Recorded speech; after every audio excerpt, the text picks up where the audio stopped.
오늘 말씀의 제목은 여호와의 종 모세입니다. 주보에는 그렇게 나와 있지만 제 설교 원고에는 괄호하고 또 다른 제목이 있습니다. 모세의 리더십.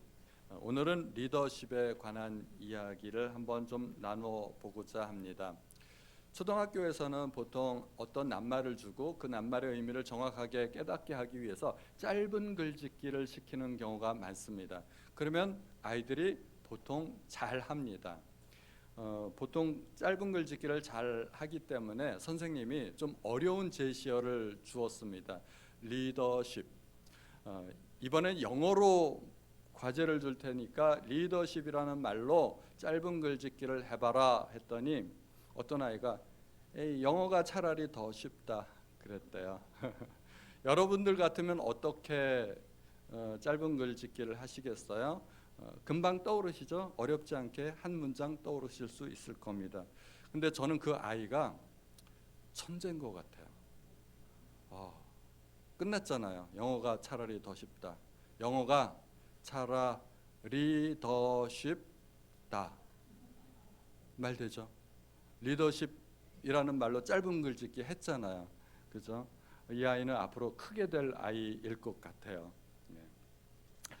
이 여호수아서는 하나님께서 아브라함에게 약속하시고 모세에게 지시하신 그 일을 모세의 뒤를 이어서 여호수아가 지도자가 된 다음에 이스라엘을 가나안 땅으로 이끌었던 그 이야기들입니다. 모세는 이스라엘 역사상 가장 훌륭한 지도자로 손꼽히는 사람입니다. 모세는 살아서도 훌륭한 지도자였는데 죽은 다음에도 굉장히 훌륭한 그리고 지도자로 인정받는 그런 사람입니다. 모세를 통하여 우리가 배워야 할 점이 참 많습니다. 모세만 해도 설교를 하자면 몇 달간 해야 되지만 특별히 오늘은 그의 리더십에 관해서 오늘 본문에 나오는 대로 우리가 한번 배워보고자 합니다. 저는 우리 모두가 리더가 되어야 된다고 생각합니다. 어떻게 모든 사람이 다 리더가 될 수 있을까요? 리더는 지위의 문제가 아니라 자세의 문제라고 생각하기 때문입니다. 우리 모두가 그런 자세를 가지면 그런 리더가 될 수 있다고 생각합니다. 첫 번째 리더가 가져야 할 가장 중요한 자세는 종의 자세입니다. 우리는 성경에 나오는 리더십과 세상이 말하는 리더십은 전혀 같지 않다는 것을 알아야 됩니다. 우리는 세상의 단어를 똑같이 사용하지 않습니까? 그런데 세상에서 말하는 그 단어의 의미와 우리가 하나님 안에서 사용하는 그 단어의 의미는 전혀 같지 않습니다. 그래서 사람들이 착각하고 교회 안에서 실수하는 것입니다. 하나님께서 우리에게 주신 올바른 리더십을 행사하려면 그 차이가 무엇인지를 알아야 됩니다.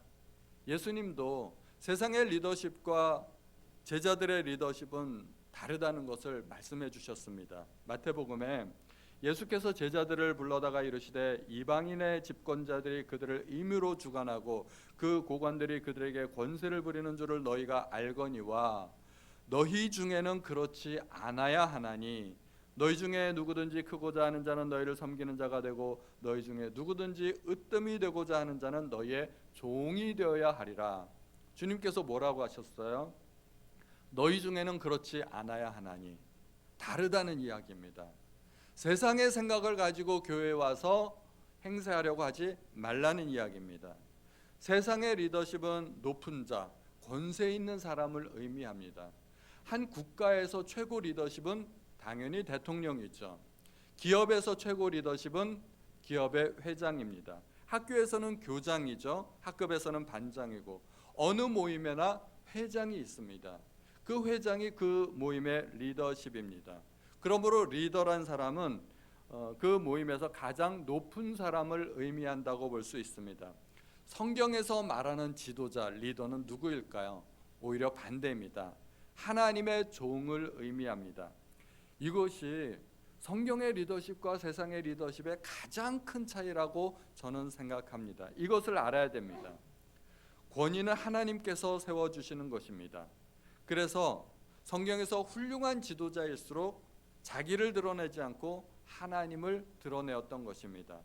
성경의 리더들은 한결같이 하나님의 권위와 명령을 백성들에게 전달했던 사람들입니다. 성경의 리더들은 말하자면 일종의 전달자 역할을 하는 사람들입니다. 훌륭한 전달자가 훌륭한 리더의 모습으로 나타나는 것입니다. 하나님께서 이것을 전하라 하면 그것을 전하고, 또 이것을 전하라 하면 있는 그대로 하나님의 말씀을 전하는 사람, 하나님의 명령과 권위를 전하는 사람이 리더입니다. 하나님의 뜻이 아닌 것, 하나님께서 이것을 전하라 했는데 그것을 전하지 않고 내 마음대로 내가 전하고 싶은 것을 전했다면 훌륭한 전달자가 아니고 하나님께서 인정하시는 리더가 될 수가 없습니다.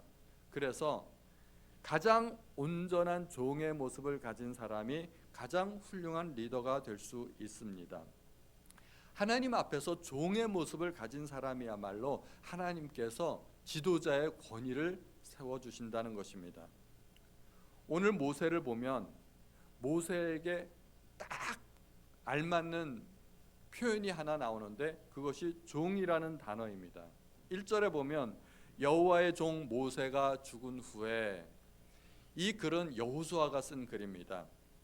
여호수아가 평생 동안 그리고 광야에서 40년 동안 모세를 따라다니면서 모세를 보니까 이 사람은 여호와의 종이구나 하는 것을 인정할 수밖에 없었다는 것입니다. 모세는 자기 시종에게 그렇게 인정받았던 사람입니다. 그런데 2절에 보니까 내 종 모세가 죽었으니, 이 말은 하나님께서 하신 말입니다.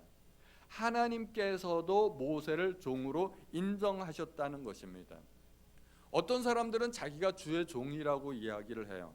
그런데 정작 주님께서 인정하시지 않는 종들도 있습니다. 예수님께서는 나더러 주여 주여 하는 자마다 천국에 들어갈 것이 아니라고 이야기하셨습니다. 그런 사람들을 향해서 주님께서는 마지막 때 내가 도무지 너희를 알지 못한다고 말씀하셨습니다. 자기가 종이라는데 주인이 모르는 종이 있다는 말이에요. 이건 말이 안 되겠죠. 그러므로 내가 종으로 나를 인정하는 것이 중요한 것이 아니라 내가 섬기는 하나님이 과연 나를 종으로 인정해 주시는가, 이것이 중요한 것입니다. 모세는 어땠을까요? 여호수아 1장에 계속해서 보면 7절에 오직 강하고 극히 담대하여 나의 종 모세가 내게 명령한 그 율법을 다 지켜 행하라 이야기하고, 13절에도 므낫세 반지파에게 말하여 이르되 여호와의 종 모세가 너희에게 명령하여 이르기를, 또 15절에도 너희는 너희 소유지 곧 여호와의 종 모세가 너희에게 준 요단 이쪽 해돋는 곳으로 돌아와서 그것을 차지할지니라 말씀하고 있습니다. 성경에 계속해서 모세에 관한 언급을 하면서 모세를 이렇게 표현합니다. 여호와의 종 모세. 모세는 이스라엘 백성에게는 훌륭한 지도자였지만 하나님께는 인정받는 종이었습니다. 세상의 리더와 하나님의 종이 된 성경의 리더들은 구체적으로 어떤 차이가 있을까요? 많은 차이들이 있습니다. 세상의 리더들은 자기를 따르게 합니다. 나를 따르라, 이런 사람이 세상에선 리더가 되죠. 그러나 성경의 리더는 하나님을 따르게 합니다. 세상의 리더는 자기가 법입니다. 성경의 리더는 철저하게 하나님만이 법입니다. 세상의 리더는 자기가 최고 권위입니다. 자기보다 더 높은 사람이 없습니다. 그러나 성경의 리더는 하나님이 최고 권위입니다. 그래서 세상의 리더는 높은 자이지만 성경의 리더는 종의 모습을 가집니다. 성경의 리더는 어떻게 해서든지 자기를 드러내려고 합니다. 그러나 성경의 리더는 자기를 숨기고 하나님을 드러냅니다. 그래서 세상의 리더십을 가지고 하나님의 일을 하려면 이게 잘 안 돼요. 왜냐하면 원칙이 틀리기 때문에, 리더십이 다르기 때문입니다. 우리가 세상을 이끌어 나갈 지도자들이 되려면, 우리가 리더 역할을 하려면 가장 먼저 필요한 것은 하나님의 종들이 되어야 됩니다. 하나님께서 인정하시는 신실한 종들이 될 때 하나님께서 세워주십니다. 그러므로 우리가 주의 종이 되려면 아이러니하게도 우리에겐 리더십이 필요한 것이 아니라 사실은 종십이 필요합니다. 이 종십이라는 말은 없는 말이지만 주의 종이 되려는 마음이라는 것입니다. 여기서 주의 종, 우리가 보통 목사님들, 전도사님들을 주의 종이라고 부르지 않습니까? 그런데 저는 그렇게 생각하지 않습니다. 목사님이나 전도사님들 중에도 하나님께 인정받지 못하면 주의 종 아닙니다. 그런데 정말 하나님을 하나님으로 인정하고 주님을 주님으로 인정하고 섬기는 모든 사람은 주의 종이 마땅하다 생각을 합니다. 말로는 주여 주여 하지만 하나님을 이용하기만 하는 사람은 종이 아닙니다. 우리가 하나님을 주님으로 인정하려면 내가 종이 되어야 되는 것이죠. 종의 마음, 종의 자세, 종의 태도가 필요합니다. 종십이 갖추어질 때, 종의 마음이 갖추어질 때에만 비로소 하나님께서 사용하십니다. 우리가 성경을 보면 하나님께서 정말 놀랍게 사용하신 하나님의 일꾼들이 있습니다. 노아는 하나님께서 종이라고 부르셨습니다. 아브라함, 사무엘, 다윗, 신약에서는 바울, 이러한 사람들을 한결같이 하나님께서 인정하시던 종들이었습니다. 하나님께서 그들을 내 종이라고 부르셨습니다. 심지어 예수님께도 그 단어가 사용되었습니다.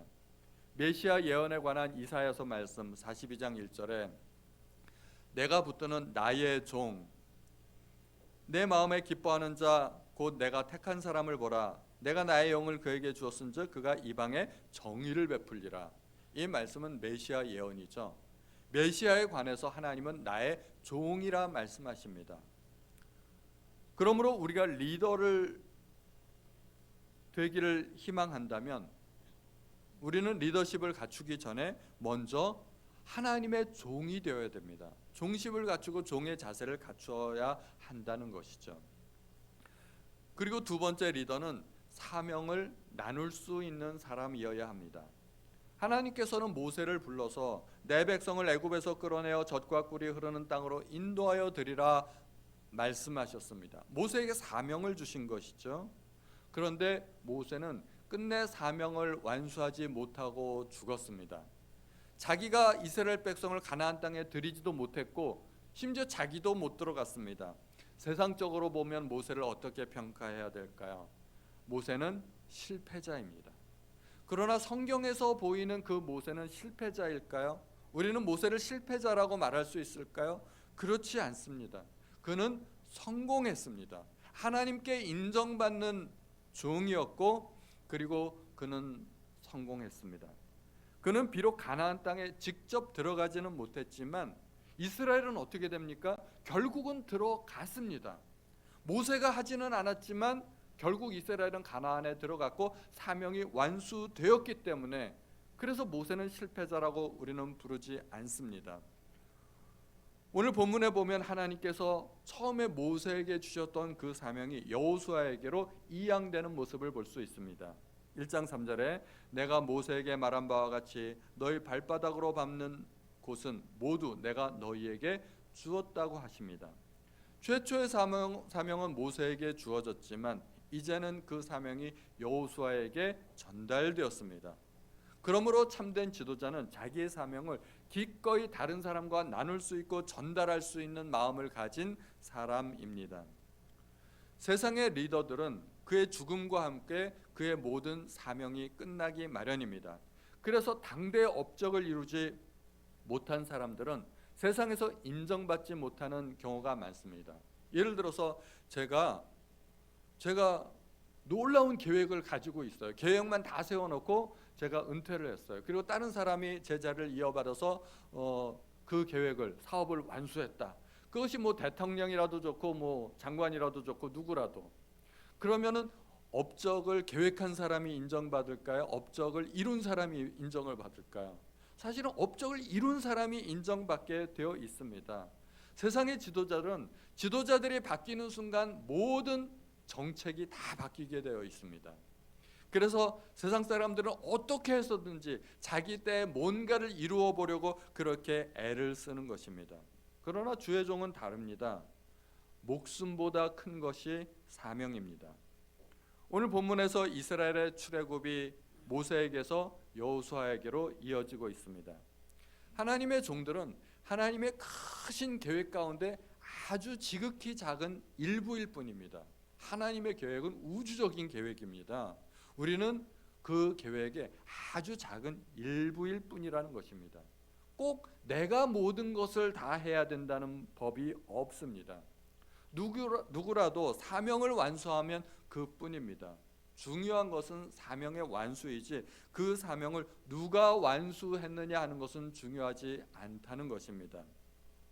그래서 바울은 이렇게 이야기하죠. 고린도전서에서 나는 심었고 아볼로는 물을 주었을 때 오직 하나님께서 자라게 하셨나니.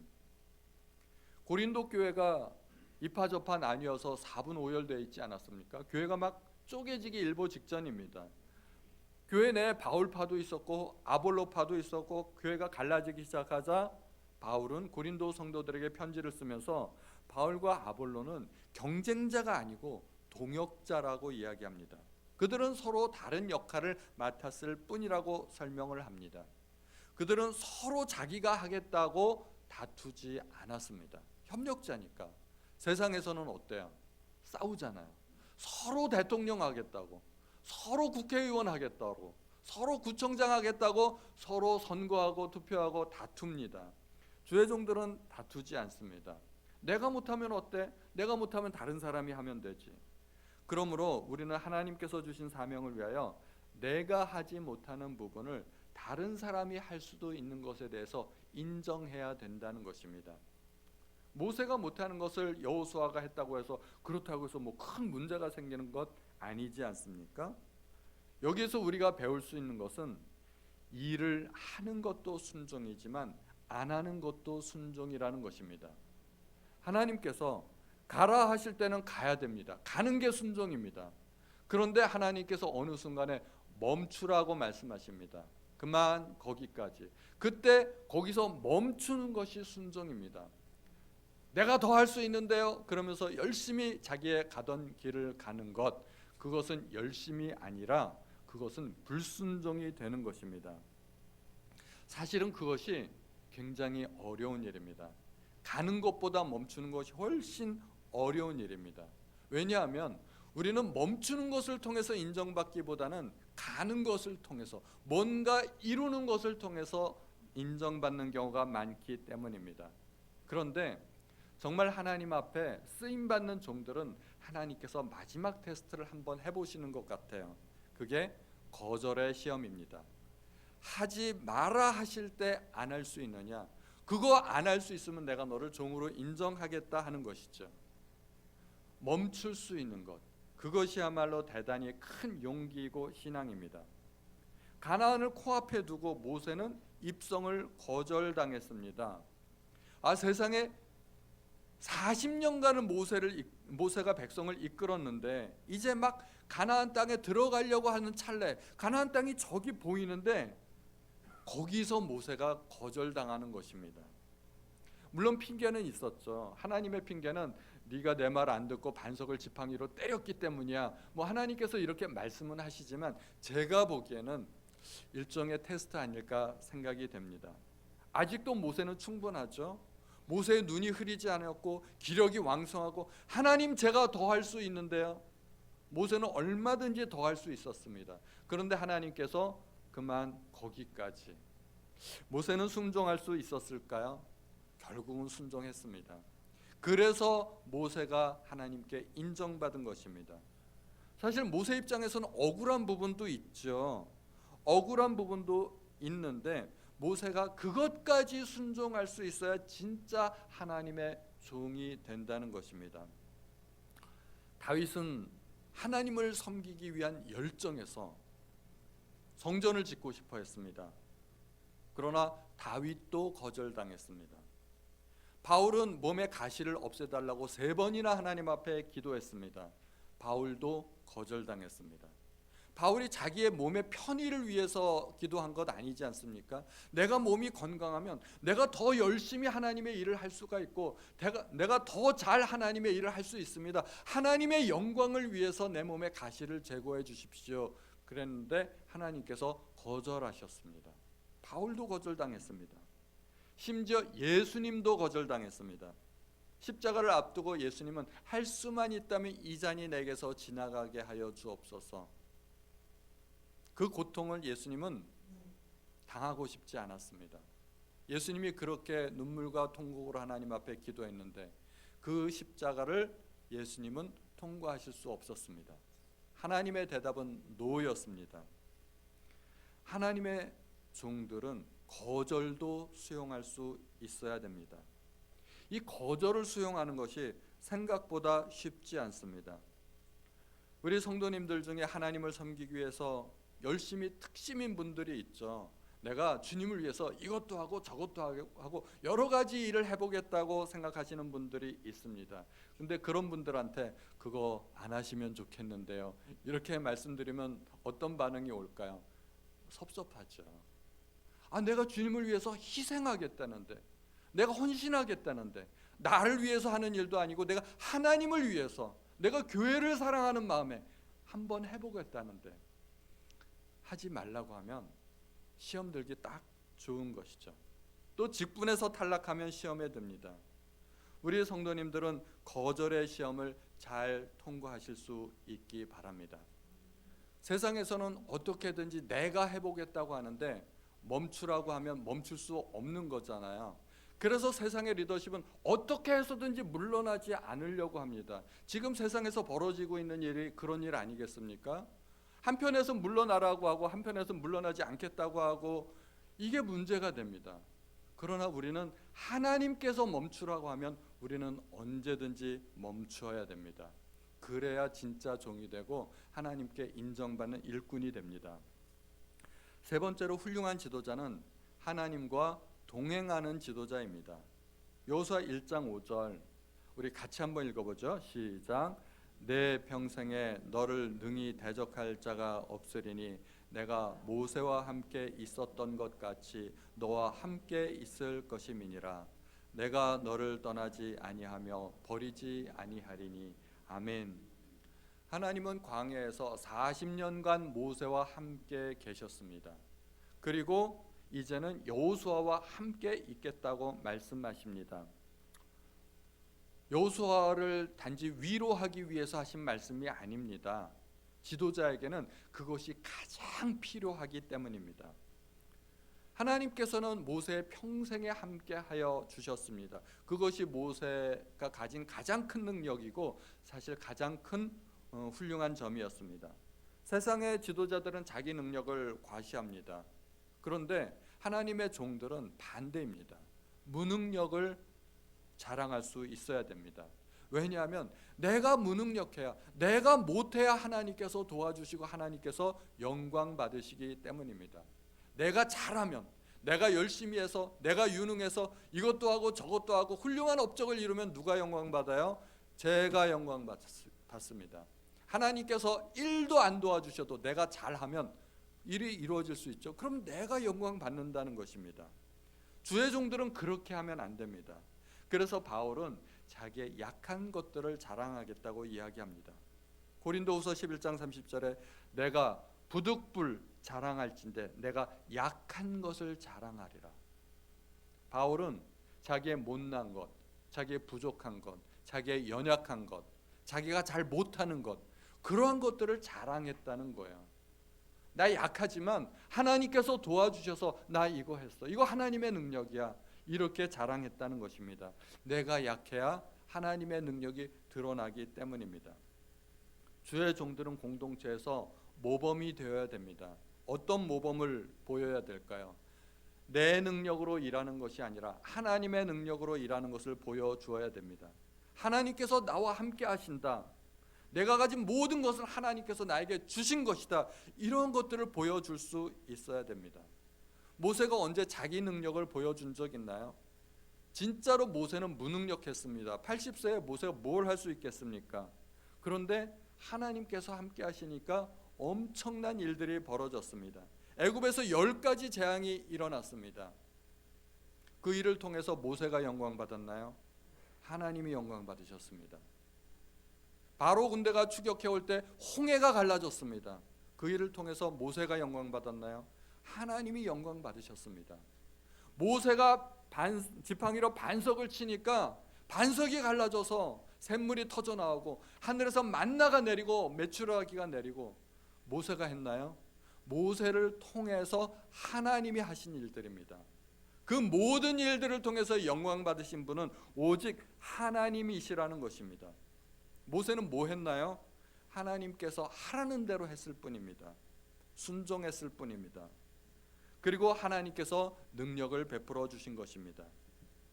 이제는 모세와 함께 하셨던 그 하나님께서 여호수아와 함께 하시겠다고 말씀하십니다. 여호수아 1장 9절, 이것도 같이 한번 읽어보겠습니다. 여호수아 1장 9절, 다 같이 시작.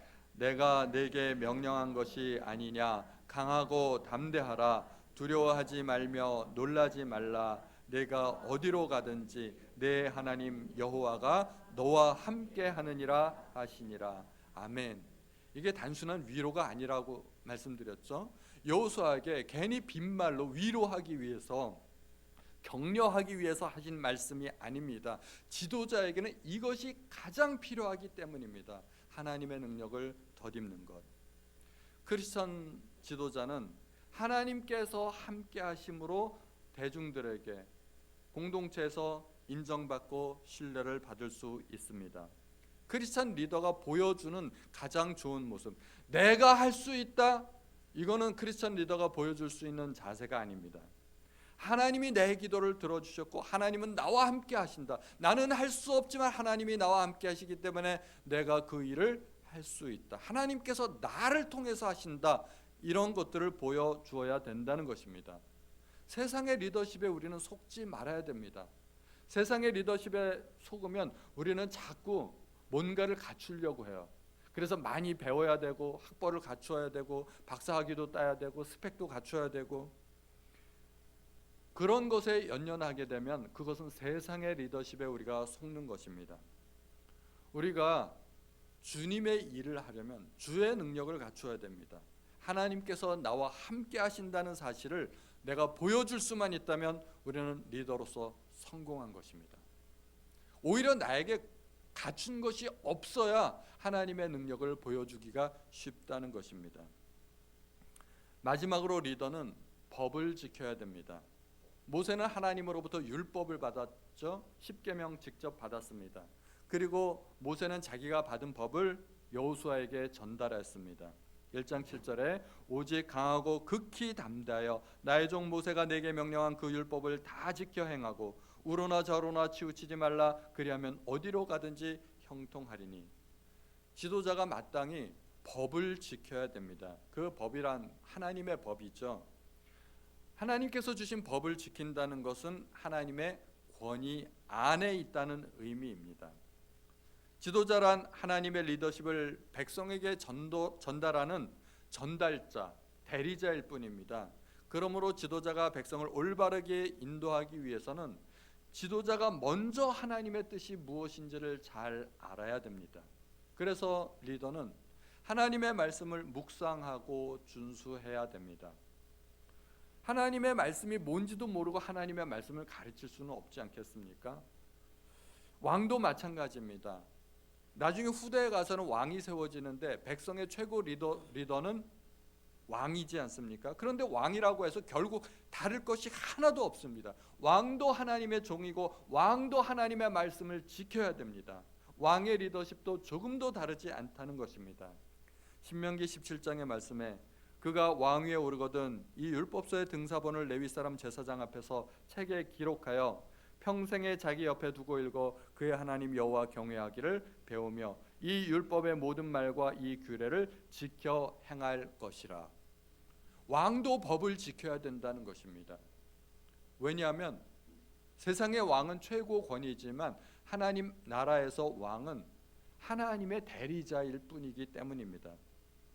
모세가 율법을 받은 이유가 있습니다. 백성에게 법을 가르치기 위한 목적도 있고 또 그 법대로 백성들 사이에서 문제가 생겼을 때 재판하기 위한 의미도 있습니다. 그러나 첫 번째 의미는 모세 자신이 그 법을 지켜야만 했던 것입니다. 리더는 상부의 권위와 질서를 지켜야 됩니다. 지도자가 법을 지키지 않으면 어떻게 될까요? 지도자의 자격이 박탈됩니다. 자기를 리더로 세우신 하나님의 명령을 거역하면 하나님으로부터 버림을 받게 됩니다. 사울이 하나님의 말씀에 불순종했죠. 결국 어떻게 됐나요? 하나님으로부터 버림을 받았습니다. 죽을 때까지 왕 노릇했지만 그러나 하나님께로는 버림을 받았습니다. 왕의 자격을 잃어버린 것입니다. 그렇게 되면 왕으로서의 권위를 잃어버리게 됩니다. 지도자의 권위를 잃어버리게 되는 것이죠. 아니, 자기도 법을 지키지 않는데 어떻게 백성들에게 법을 지키라고 이야기할 수 있겠습니까? 리더가 리더인 것은 오직 법 안에 있을 때만 그렇습니다. 그러므로 지도자는 부지런히 하나님의 말씀을 읽고 묵상하고 실천해야 됩니다. 하나님의 말씀을 묵상하지 않는 리더는 자기 속에 하나님의 말씀이 없기 때문에 입만 열었다 하면 자기 이야기를 합니다. 자기 생각을 이야기하고 자기 주장을 이야기합니다. 그러면 하나님께서 인정하실 수 없습니다. 우리가 하나님의 말씀을 하기 위해서는, 하나님의 말씀을 전달하기 위해서는 늘 하나님의 말씀을 읽고 묵상해야 됩니다. 그래서 날마다 성경 읽으시라고 우리가 매일 성경 같이 큐티하는 것 아니겠습니까? 교회에서는 교회가 정한 규칙과 질서가 있습니다. 그것을 지켜야 됩니다.